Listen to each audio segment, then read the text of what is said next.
Early Rastafari grows up in Indian village, Spanish Town, Tredegar Park, where Leonard Howell was. So many of the things, like smoking of ganja, because the goddess Kali, that's where the Kali came from, you know. Because the goddess Kali from India is a herb smoking person.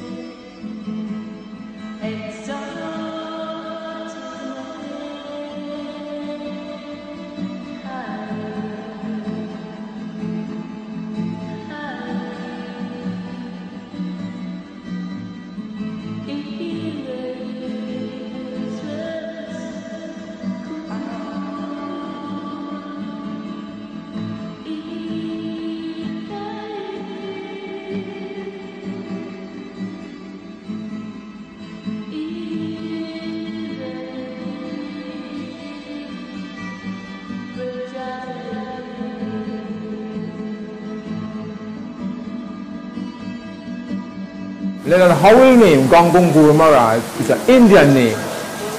And many of the traditions are Indian traditions that was adopted, brought over into Rastafari. Early Rastafari days, they have been modified to now.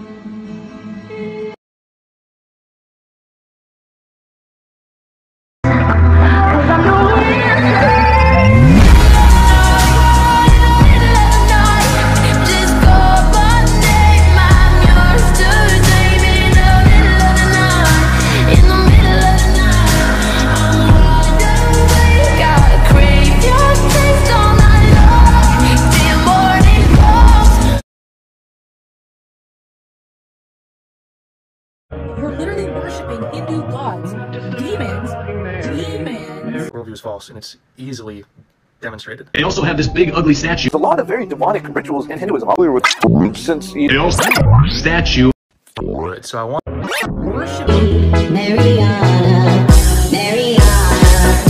Science has confirmed that the sound of the universe is Om, the oldest religion in the world. Cycles run from our ordinary day and night to a day and night of Brahma.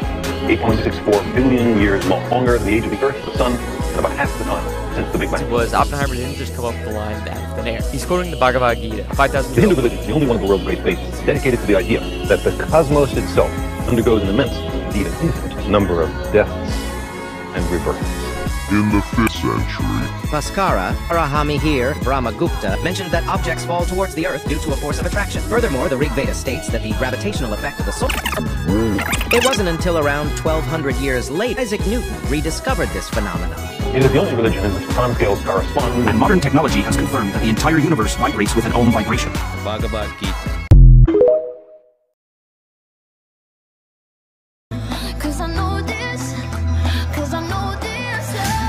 Building such a long bridge would have been 7,000 years old. Some of you have climbed Everest, haven't been able to summit Mount Kailash.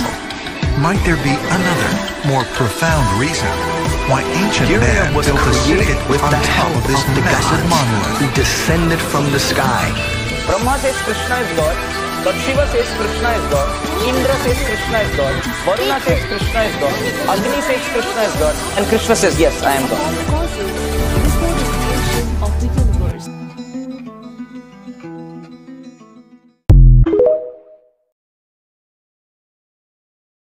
Scientific analysis reveals the rocks are 7,000 years old, but are sitting on top of sand that is only 4,000 years old. These results suggest the structure in the satellite image isn't natural, but built by humans. Some scholars believe the ancient texts refer to a time 5,000 years ago.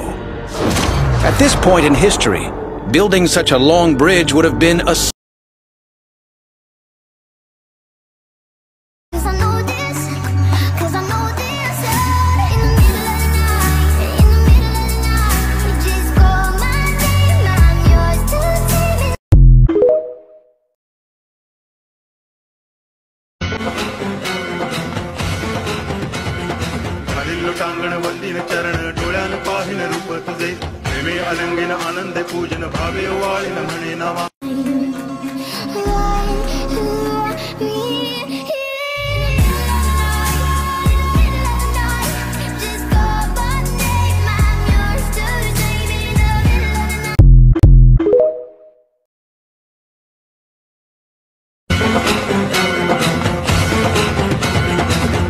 टांगण वंदीन चरण डोळ्यान पाहिन रूप तुझे प्रेमे अलंगिन आनंद पूजन भावे वाळीन म्हणे नावा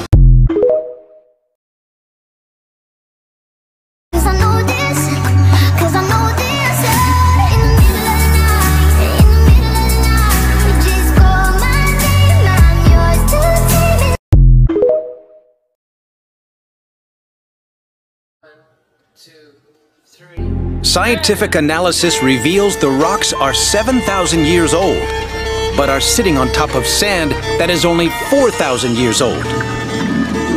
These results suggest the structure in the satellite image isn't natural, but built by humans. Some scholars believe the ancient texts refer to a time 5,000 years ago. At this point in history, building such a long bridge would have been a superhuman achievement.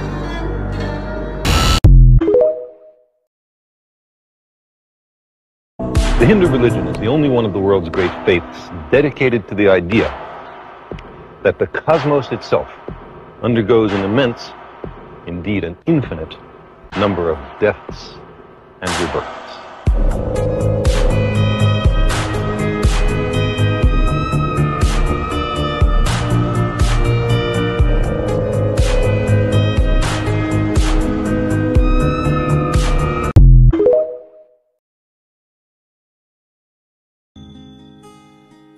Shri Ramchandra कृपालु भज मन हरन भव भय दारुणम नव कंज लोचन कंज मुख कर कंज पद कंजारुणम कंदर्प अगणित.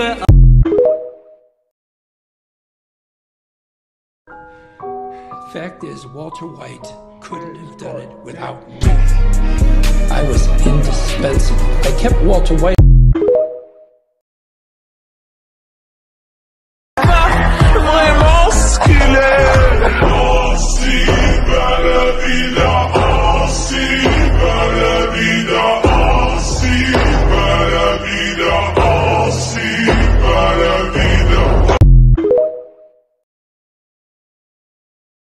Much like the gods of ancient Egypt, the writings of Hinduism state clearly that the gods were not mythical, but actual flesh and blood entities.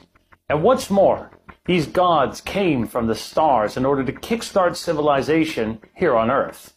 While many dismiss these claims, recently discovered underwater ruins around the coast of modern-day India might offer proof that the realms of the gods were very real and that the gods themselves did actually exist.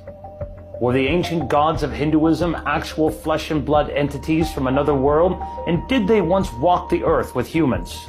And might evidence of their one-time presence be found not only in the many ancient ruins and monuments around India, but also in potential underwater ruins off the Indian coast?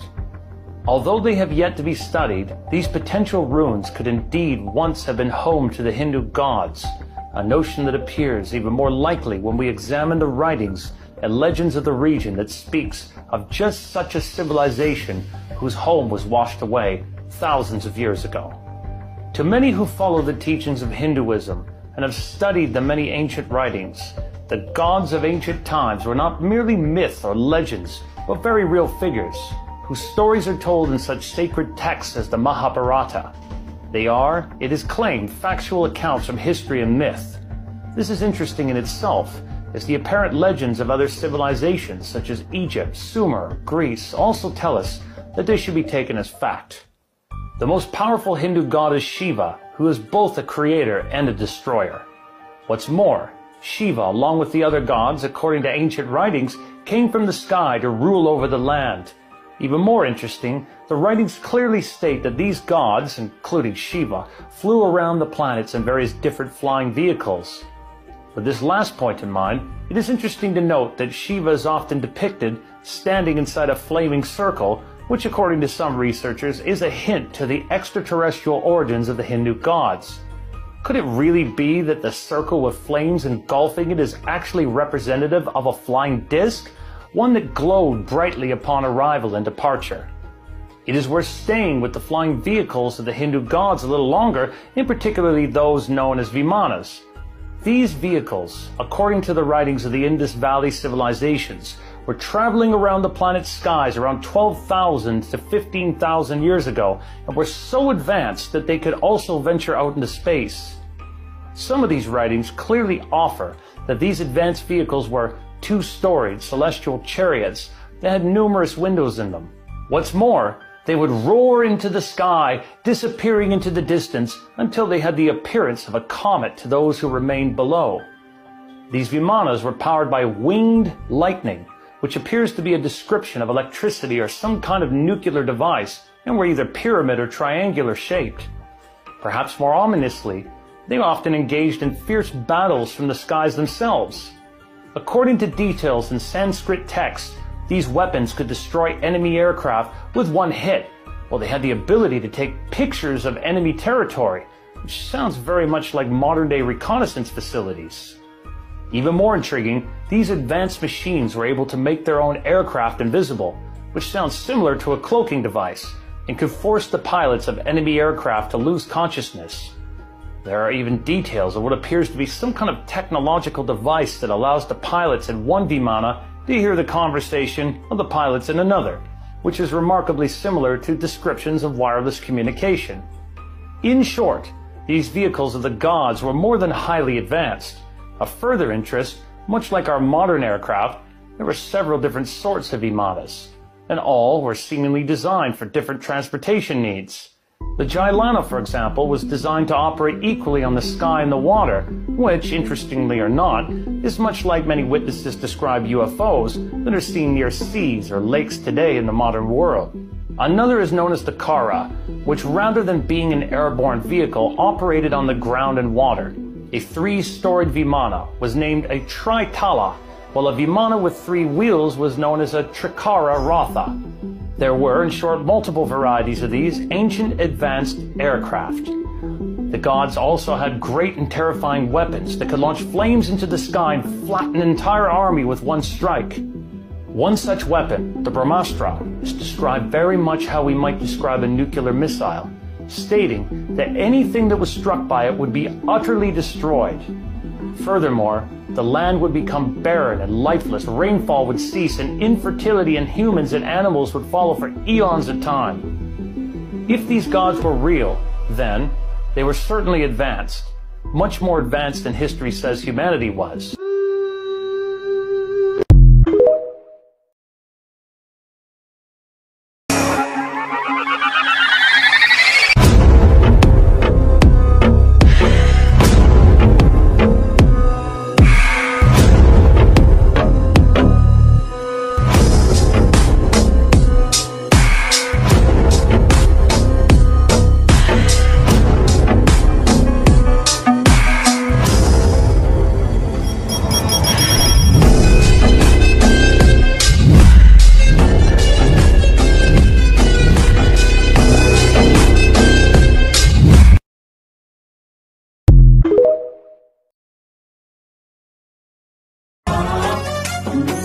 गणनायकाय गणदैवताय गणाध्यक्षाय धीमहि गुणशरीराय गुणमण्डिताय गुणेशानाय धीमहि गुणातीताय गुणाधीशाय गुणप्रविष्टाय धीमहि.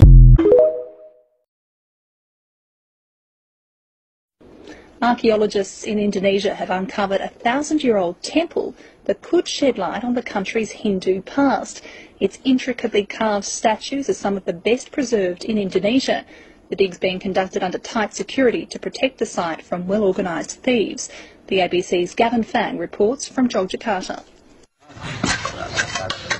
On the grounds of Yogyakarta's Islamic University, archaeologists are unearthing a rare and beautiful part of Indonesia's Hindu past. Buried about 3 metres underground, the well-preserved temple and its finely crafted stone statues of the gods Ganesha and Shiva lay hidden until construction workers laying foundations for a library stumbled on the site in December. This temple is quite significant and very valuable because we have never found a temple as whole and intact as this one. For example, looking at where the statues are placed in this temple, they are in their original positions, unlike the other temples. So this temple is important for understanding the culture of our ancestors. Now archaeologists are painstakingly cleaning up the temple in the hope it will offer new insights into life in Indonesia before the arrival of Islam.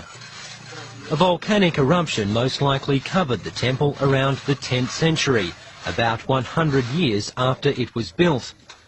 That preserved its statues and reliefs in better condition than almost everything else discovered in Indonesia from that period, including the Borobudur and Prambanan temple complexes.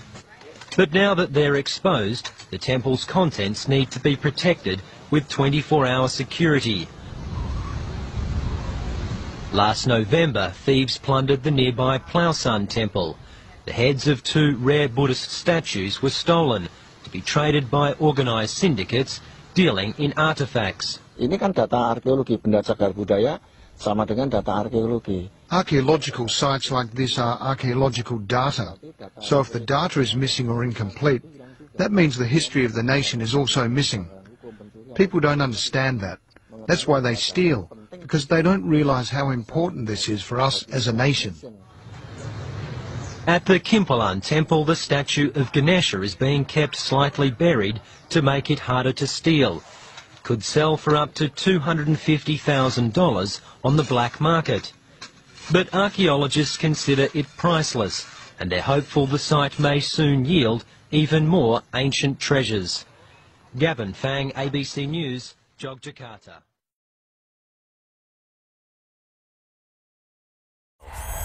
A NASA satellite passes over the shallow waters of the Indian Ocean.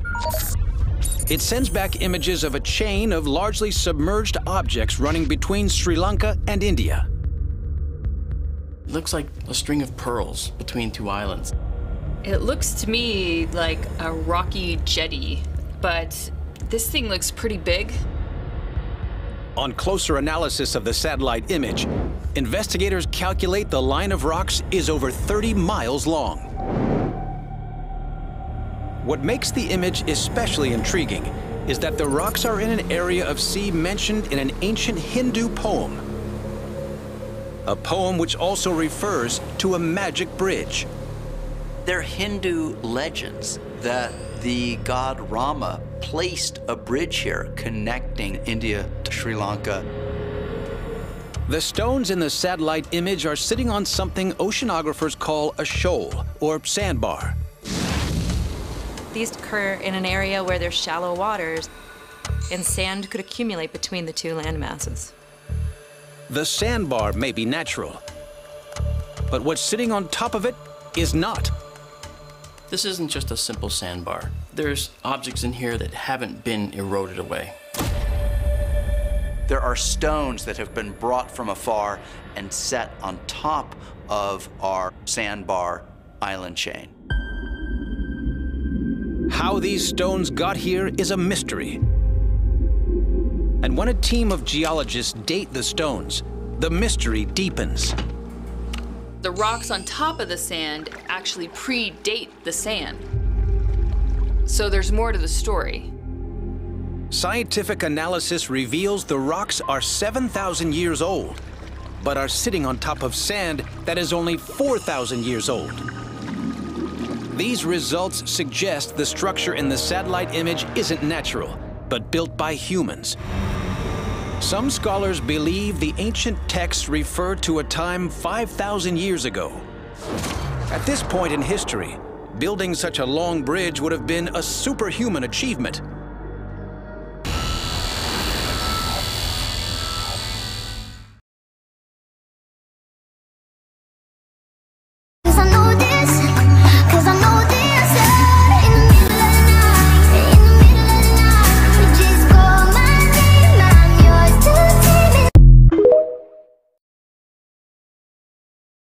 See, you don't have to prove Hinduism scientifically because Hinduism itself is science. And I'm not boasting here.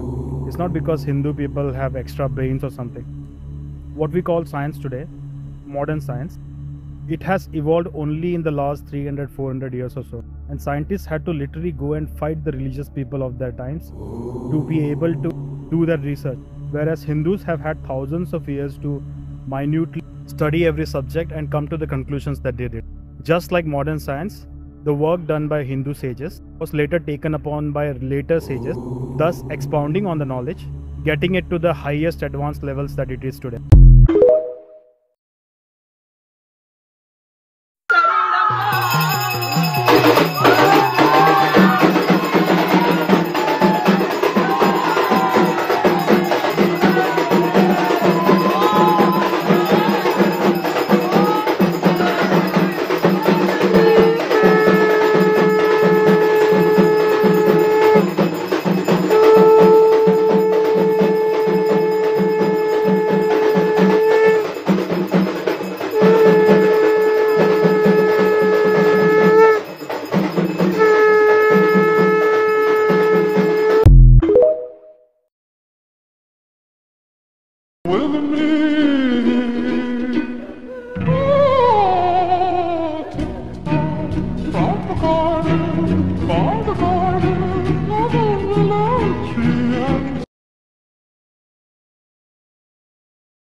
It is a strange mystery that no one has been able to climb the peaks of Mount Kailash. Mount Kailash has an altitude of 22,028 feet, and it lies in the Kailash range of the Trans-Himalayan region. For followers of Hinduism and Buddhism, it is forbidden to trek the heights of this sacred mountain. Hindus believe that it is the abode of Lord Shiva, one of the most powerful deities in Hinduism. There is an interesting account of a team of Siberian climbers trying to climb this mountain in the past. After climbing for a certain altitude, something strange and mysterious began to happen to these climbers. Their hairs and nails began to grow much faster, and they felt excessive tiredness. It was like something was stopping them to climb any further, so they had to abandon their adventure of trekking the Kailash. After returning home, all of them mysteriously died of old age.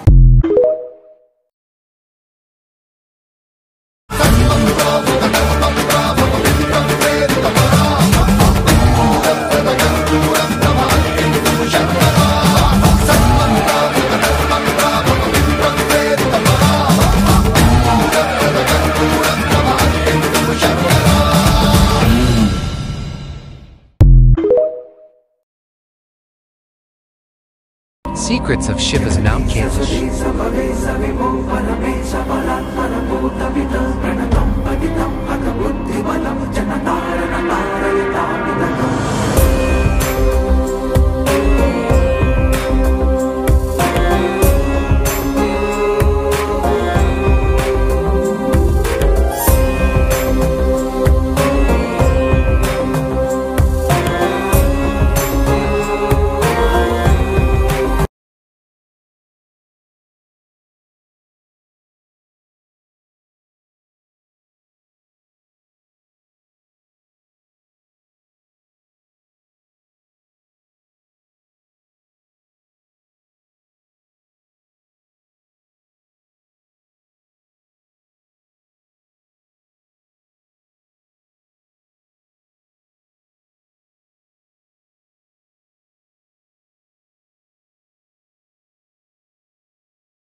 I met Shiva the first time I smoked DMT before you had ever even gone to India, and you didn't tell me about, I didn't even know about Hinduism. And I smoked DMT, saw Shiva breaking the world down, destroying it into the particles, into my pupils. So that's already like boom, boom, Shiva. And I Googled when I came out of it. This happened a couple times on DMT. I Googled something, I come out of it, and I see exactly it. Like I saw Shiva, but it was kind of like a female. So that kind of makes sense though. Long hair, like it's like a weird female entity, but big. Yeah. But yeah, I'm literally like, I don't get what that is, but I think we've always been dealing with somehow this is how our brain explains this, and they just have it wrote down really well. Yeah. There's a reason they offered Datura to Shiva. There's a reason when the sadhus are smoking weed, they praise to Shiva before they do it. Dude, that gives me anxiety a bit.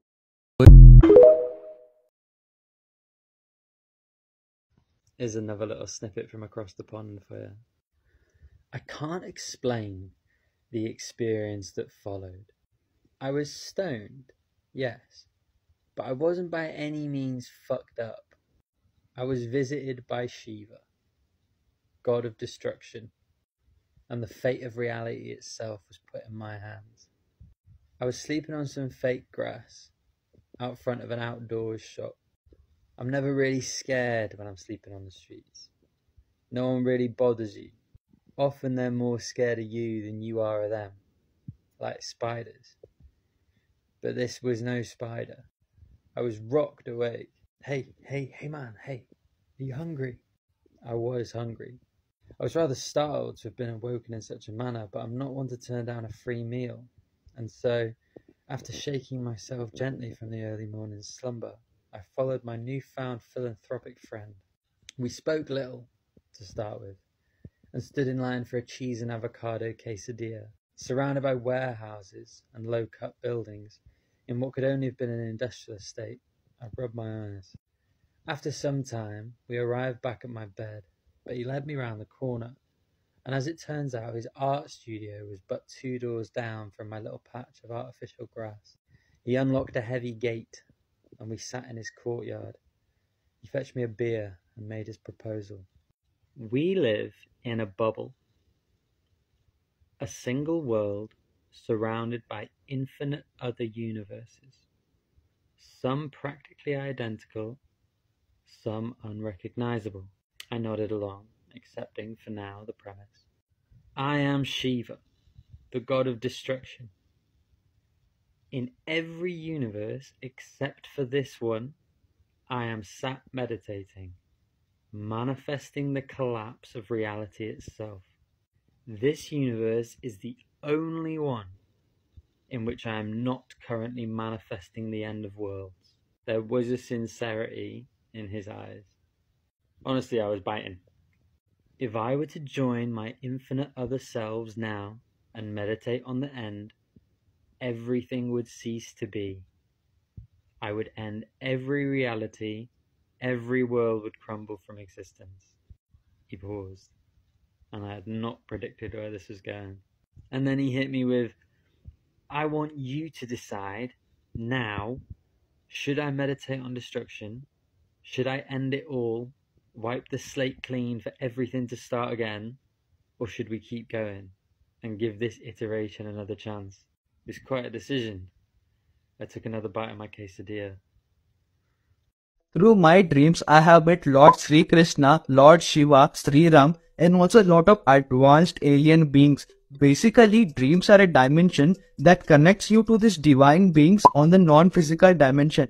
In this video, I'm going to teach you how you can contact them as well. Let's go. Now, in my previous video, I spoke about the reality of the dream world. Now, taking it from there, you need to understand that in order to you initiating a contact with these divine beings, you need to develop a certain level of awareness and you need to tap into a certain state of consciousness. Now, I'm going to give you 2 ways in order for you to connect with them, with second one being the most powerful one. First technique is that before you go to sleep, set a very positive intention of you wanting to connecting with them. Now hear me out when I say you that these beings are always listening to you. It is not gonna happen in 1 or 2 days, but it is gonna take few days of practice for you to develop that level of awareness for you to connect with them in your dreams. Now second technique is through lucid dreaming. For people who don't know what lucid dreaming is, it is the ability where you know that you are in a dream world. So knowing that you are in a dream world, set an intention that I want to meet a certain divine being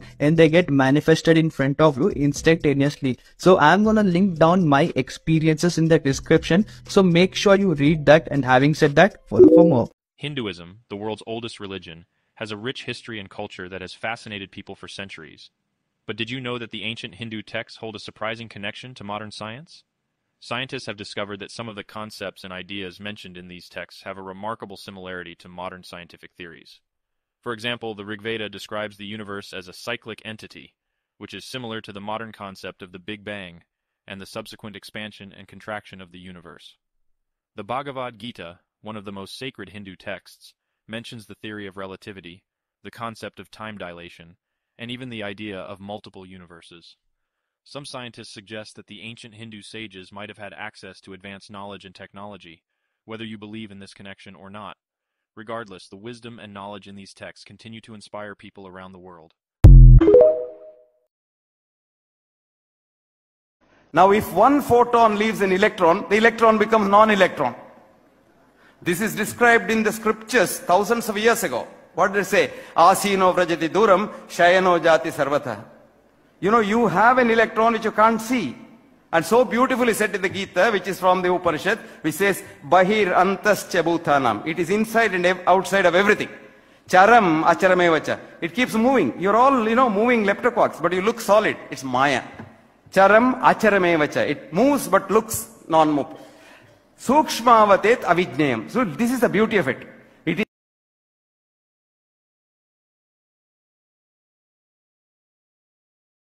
What does Rastafarianism and Indians in Jamaica have in common? Indian indentured laborers arrived in Jamaica in 1845, and May 10 is Indian Heritage Day.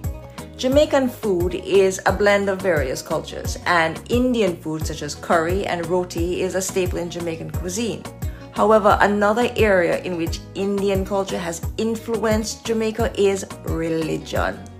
The Indian influence on Rastafarianism can be traced back to the early 20th century, when members were exposed to Indian spirituality. And one of the most significant ways in which Indians influence Rastafarianism is through the use of ganja as a sacrament. However, many people do not know that the origins of dreadlocks can be traced to ancient Egypt and, yes, India. It is believed that the god Shiva, who is often depicted with dreadlocks, inspired the practice of wearing them. Dreadlocks was also not limited to the Hindu tradition. In fact, dreadlocks were also worn by Buddhist monks. Today, dreadlocks are worn by people of all races and cultures. Dreadlocks are most popular within the African community, but it doesn't actually belong to any one culture, and therefore it cannot be appropriated. Now, if you're from America or even the rest of the Western world, there's a good chance you've heard of Rastafarianism. It's basically an Abrahamic religion. It was developed in Jamaica during the 1930s. And of course, there's a fair few famous followers, including Bob Marley. But what I really want to talk about is why members of the Rastafarian movement smoke so much ganja. And it somehow all leads back to South Asia. You see, the plant was never native to Jamaica at all. It was native to South and Central Asia. And prior to 1947, the British ruled over South Asia, calling it the British Raj. Whilst in control of the region, they transported South Asians to the Caribbean islands. They used them for labor purposes and called them coolies. And the name ganja is actually a reference to the Ganges River, which is where the plant naturally grew. Now, throughout the 1800s, its use became widespread in Jamaica, and it then got adopted into the movement for meditation-related purposes.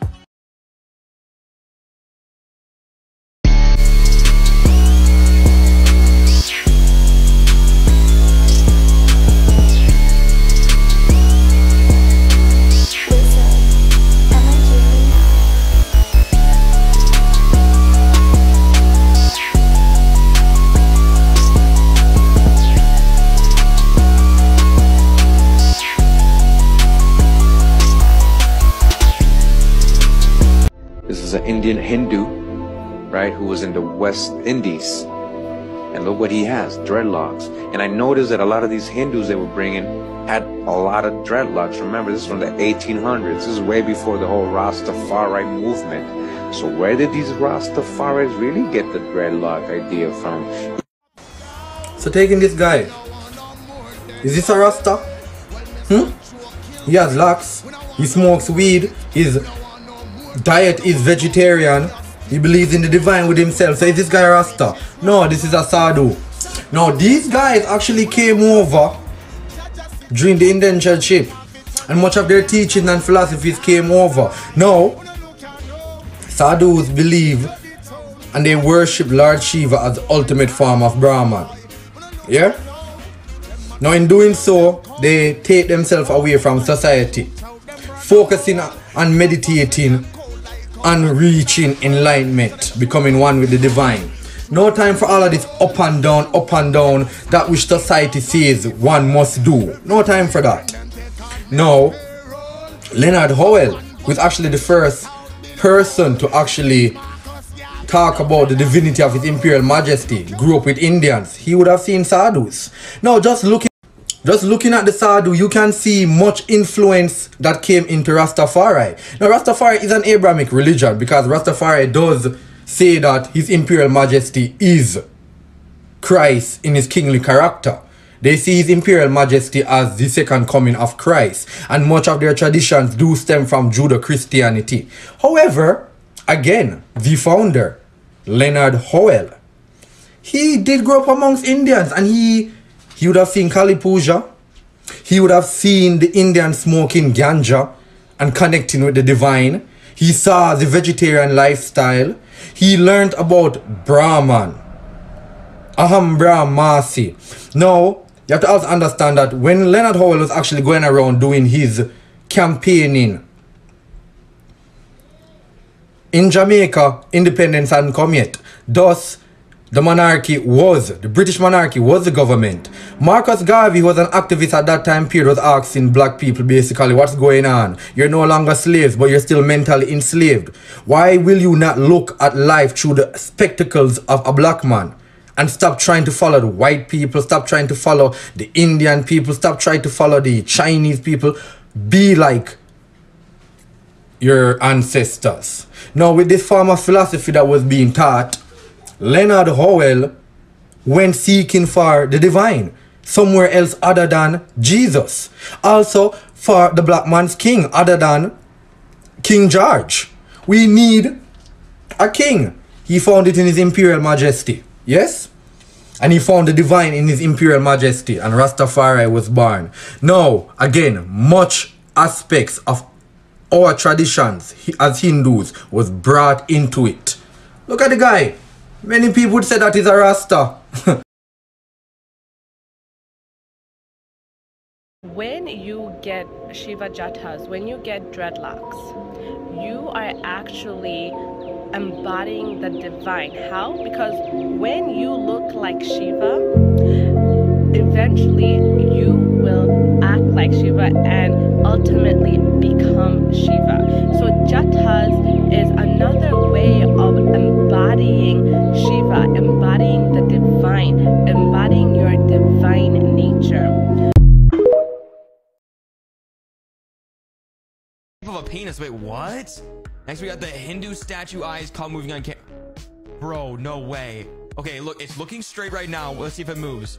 The eyes look like... Never mind, they're turning. What? Okay, this is actually terrifying. You can literally see them turning. No way.